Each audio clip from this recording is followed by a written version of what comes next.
Bonjour à tous. J'ai décidé de faire cette vidéo à la suite du résultat des élections d'hier et du vote de Macron en tant que président de la République. Je vais vous présenter rapidement d'où je viens et pour expliquer ce que je suis devenu et pourquoi j'ai voté pour le Front National. Je vous présente d'abord mon grand-père paternel. Il est béninois. À l'époque, on disait le Dahomey. Il est décédé. Il s'appelle Hilaire Nahom Neham. Il était instituteur et grand amateur de photographie déjà à l'époque, dans les années 30. Et cette photo est un autoportrait. De nos jours, on dit un selfie.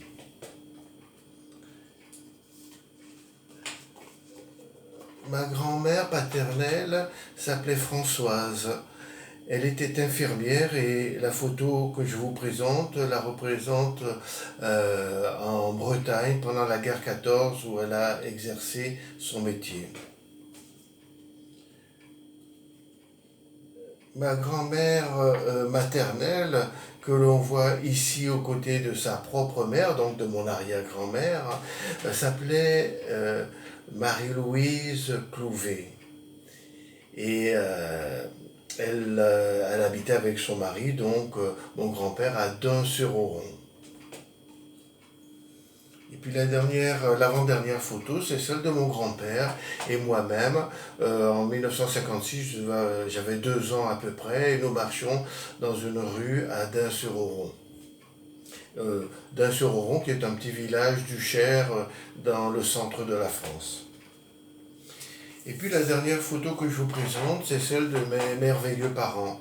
Car j'ai eu la chance de naître d'un coup de foudre et d'un amour qui ne s'est pas démenti jusqu'à aujourd'hui, 63 ans après, puisque c'est mon âge, puisqu'il ne s'est pas démenti 63 ans après, puisque la santé de ma maman étant défaillante, c'est mon père qui la porte à bout de bras.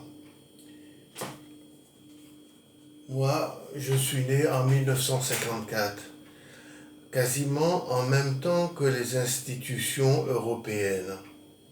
À l'époque, les gens qui nous gouvernaient avaient une conscience politique et sociale très forte et ils avaient tenu compte des enseignements de l'entre-deux-guerres. Après la guerre de 1918, qui a vu l'Allemagne mise à terre, les deux peuples entretenaient une haine qui se traduisait par des chants patriotiques et même des comptines que les enfants chantaient en parlant très mal aussi des Allemands et pour les Français et des Français très mal de la part des Allemands. Et l'humiliation qui a été infligée, l'humiliation longue qui a été infligée à l'Allemagne et puis toute atmosphère haineuse ne pouvait que conduire à un esprit revanchard de la part de l'Allemagne et finalement à la Deuxième Guerre mondiale. Et donc ceux qui nous ont gouvernés après la Deuxième Guerre mondiale ont tenu compte de cela et ont tendu la main à l'Allemagne et on l'a aidé à se reconstruire comme tous les autres pays européens avec le fameux plan Marshall. C'est comme ça que l'Allemagne est devenue un des pays les plus pacifistes qui soit, alors qu'avant c'était un pays assez belliqueux. Cette idée de tendre la main aux vaincus, c'est ce qui a présidé à la création de la communauté européenne, c'est-à-dire un esprit de fraternité, d'humanisme et une projection dans l'avenir très visionnaire. Malheureusement, parce que nous n'avons pas été vigilants, parce que nous avons trop fait confiance aux hommes politiques qui ont suivi et qui n'avaient pas la même moralité, eh bien, l'Europe qu'on nous a construite est bien loin de l'idée de départ. Elle a été livrée au lobby des industriels, des multinationales et surtout de leurs financiers. Avant, les entreprises appartenaient à des gens de métier.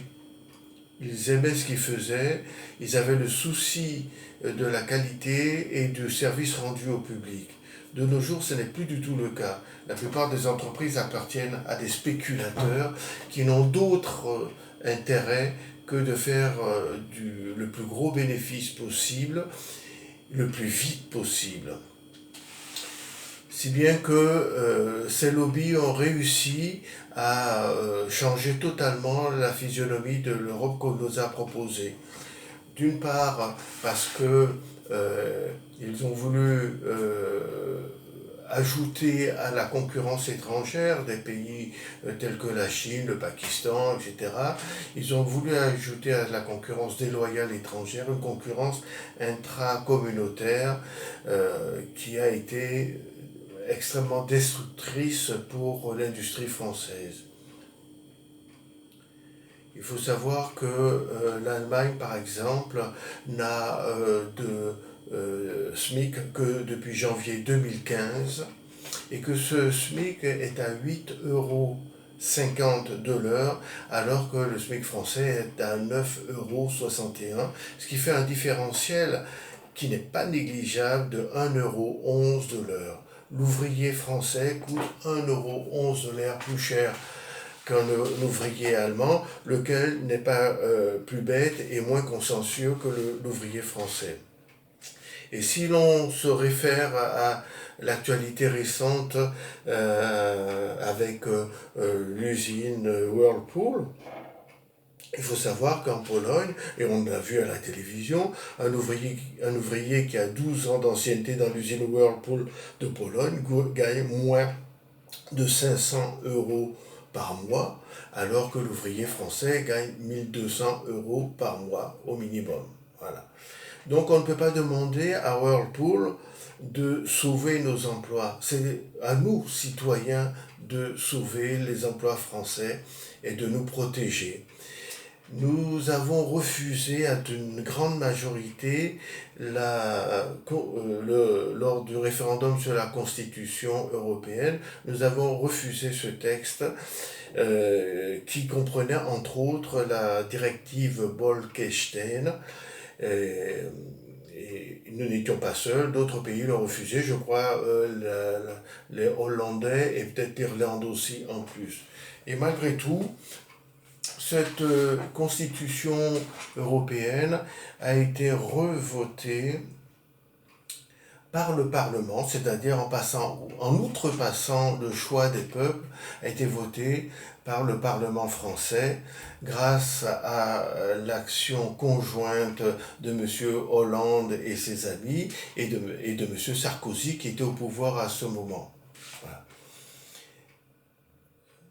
La Constitution européenne nous est revenue sous le nom de traité de Lisbonne et la directive Bolkestein nous est revenue sous le nom de directive des emplois détachés.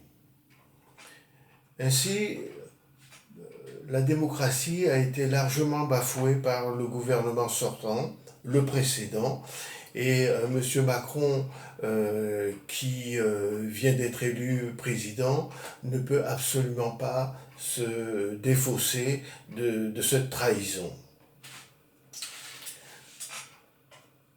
L'ouvrier français auquel je m'adresse a fort bien compris les dangers de cette Europe qu'on nous a fait, c'est-à-dire d'ouvrir les barrières dans l'espace, les frontières dans l'espace de Schengen avant d'avoir harmonisé les règles sociales.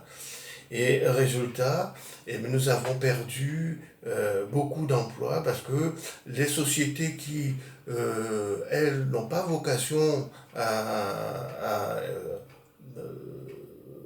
faire le bonheur a priori de la population, mais plutôt celui des actionnaires, choisissent tout simplement les pays où la main-d'œuvre est la moins chère. Et Whirlpool ne pouvait pas s'aborder alors que ses propres concurrents sont déjà installés en Slovénie, en Tchéquie, en Croatie, en Roumanie, tous ces pays que les lobbyistes industriels ont réussi à faire rentrer à l'intérieur de l'Europe. Parce que ces messieurs ne supportaient pas que, alors qu'ils faisaient déjà des profits énormes en faisant fabriquer dans des pays à bas coût, l'Indonésie, le Pakistan, la Chine, et ils font fabriquer dans ces pays à bas coûts salariaux, sans aucune protection sociale, sans aucune sécurité au travail, etc. Ils font fabriquer à très bas coût et viennent vendre dans nos pays développés en faisant des profits indécents. Et ça leur suffisait pas. Ils ne supportaient pas de payer des droits de douane à l'entrée de l'espace Schengen. Ils ont donc eu une idée géniale, c'est celle de faire rentrer les pauvres. Plutôt que de faire fabriquer par des pauvres à l'extérieur, ils ont fait rentrer des pauvres à l'intérieur de l'Union européenne pour pouvoir fabriquer à moindre coût et ne pas payer les taxes douanières qui n'existent pas dans les pays internes. Voilà. Par conséquent, aucun des candidats si ce n'est Madame Le Pen et le FN, n'ont dans leur projet d'exiger de l'Europe d'harmoniser les règles sociales afin de supprimer la concurrence déloyale à l'intérieur de l'Europe. Moi, je suis kinésithérapeute, je ne suis pas trop touché par les délocalisations parce que mes patients, je les soigne là où ils sont. Et tant qu'ils sont en France, eh bien, je peux les soigner, je peux garder mon emploi. Mais pour ce qui est d'un ouvrier qui fabrique des objets, plus sa qualification est faible et plus il rentre en concurrence avec la main-d'œuvre étrangère que l'on fait rentrer à l'intérieur de l'Europe, parce que ceux-ci n'ont pas besoin d'une grande formation, qu'on peut les mettre très rapidement à la tâche et qui sont beaucoup moins exigeants. Et donc ça fait une pression très forte sur les salaires, sur les acquis sociaux. Aucun des candidats n'a clairement, si ce n'est Madame Le Pen, n'a clairement exigé que l'on entame des négociations pour réduire cette concurrence interne et jeter les ouvriers européens dans un combat entre eux, un combat du moins-disant.